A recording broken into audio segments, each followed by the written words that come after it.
الحمدللہ والصلاة والسلام علی رسول اللہ اما بعد اعوذ باللہ من الشیطان الرجیم من حمدہ ونفخہ ونفثہ من یرید اللہ بہ خیرا یفقہہ فی الدین۔ اللہ رب العزت ہمارے اساتذہ کرام اور ان کے معاونین، ان کی ٹیم کو جزائے خیر عطا فرمائے جنہوں نے یہ سلسلہ شروع کیا۔ اللہ رب العزت ان کی کاوشوں کو قبول فرمائے۔ تو اس سلسلے کی ایک کڑی علم الصرف ہے۔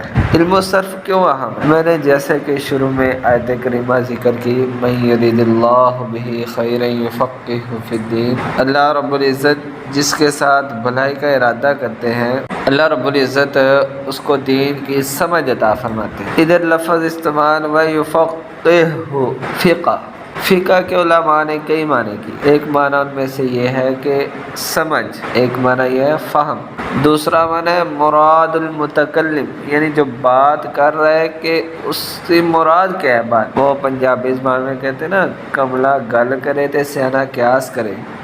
تو جو کلام بندہ کر رہا ہے یا جو ذات کلام کر رہی ہے، اس کے کلام سے وہ مراد کیا لینا چاہتا ہے، اس کو کہتے ہیں فہم۔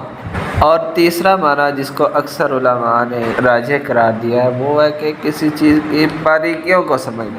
میں آپ کو ایک چھوٹی سی مثال دیتا ہوں۔ ہر بندہ مسلمان نماز میں یہ پڑھتا ہے ایاک نعبد و ایاک نستعین۔ اس آیت میں آپ سے ایک لفظ کے بارے میں بحث کرتا ہوں، نعبد۔ یہ جو نعبد ہے اس کو ہم نعبد ہی کیوں پڑھتے ہیں؟ تعبد بھی پڑھ سکتے ہیں، یعبدون بھی پڑھ سکتے ہیں، اور اس طرح کوئی اور لفظ نعبدون یا اس طرح کوئی مطلب، مثال کے طور پر جس طرح اللہ رب العزت نے سورہ فلق میں فرمایا قل یا ایھا الکافرون لا اعبد ما تعبدون، ادھر نعبد تھا ادھر تعبدون، ولا انتم عابدون ما اعبد۔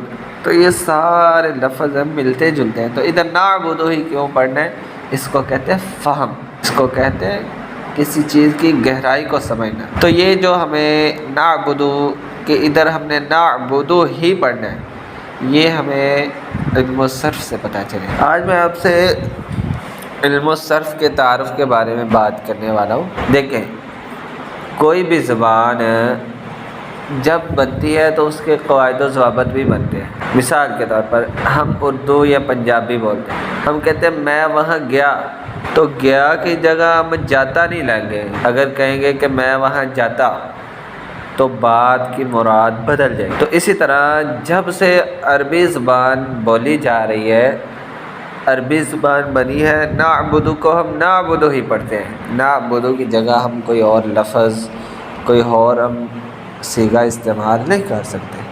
تو اس لیے جب سے عربی زبان بنی ہے، جب سے عربی زبان وجود میں آئی ہے، اسی وقت سے نحو اور صرف موجود ہے۔ لیکن ایک بات کہ علم النحو یا علم الصرف اس کو کتابی شکل کب دی گئی، یہ ایک الگ بحث ہے۔ محترم بھائیو، علم الصرف کو کتابی شکل دینے والے سب سے پہلے جو مسلمان عالم ہیں ان کا نام ہے معاذ بن مسلم الحراء۔ معاذ بن مسلم الحراء یہ ابو مسلم الدؤلی کے شاگرد ہیں۔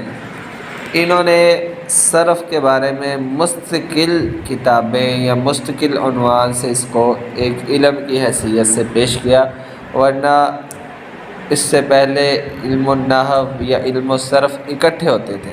ہم نے اپنے اس کورس کے لیے جس کتاب کا انتخاب کیا ہے اس کا نام ہے ابتدائی قواعد الصرف۔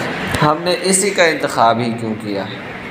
اور بھی کتابیں ہیں، بہت اچھی بے شمار کتابیں ہیں، لیکن جو ہماری ٹیم کو اس کتاب میں اچھی بات لگی وہ یہ ہے کہ یہ ابتدائی لوگوں کے لیے، ابتدائی طالب علموں کے لیے سب سے بہترین کتاب ہے۔ بعض کتابیں ہیں وہ بڑی مفصل ہیں، بہت لمبی ہیں، بعض کتابیں چھوٹی ہیں، لیکن ان میں بات اتنی پیچیدہ انداز سے لکھی گئی ہے کہ عام قاری یا عام طالب علم یا ابتدا کرنے والا وہ اس کو نہیں سمجھ سکتا۔ تو انشاءاللہ کل سے ہم علم الصرف کی باقاعدہ اصطلاحات جس طرح ہر زبان میں، ہر پیشے میں، ہر علم میں اصطلاح ہے۔ مثال کے طور پر آپ کرکٹ کو ہی لے لیں، اصطلاح ہوتی ہے وکٹ، وہ ایک ڈنڈا سا، اس کو آپ وکٹ بولتے ہیں، ایک گیند، ایک بلہ۔ تو آپ بلے کو گیند نہیں کہہ سکتے اور گیند کو بلہ نہیں کہہ سکتے۔ اسی طرح علم الصرف کی کچھ خاص اصطلاحات ہیں جو خاص نام ہے، خاص چیزوں کے لیے بولے جاتے ہیں۔ کل ہم انشاءاللہ وہ پڑھیں گے۔ اللہ رب العزت آپ کو سمجھنے کی توفیق عطا فرمائے۔ جزاکم اللہ خیر۔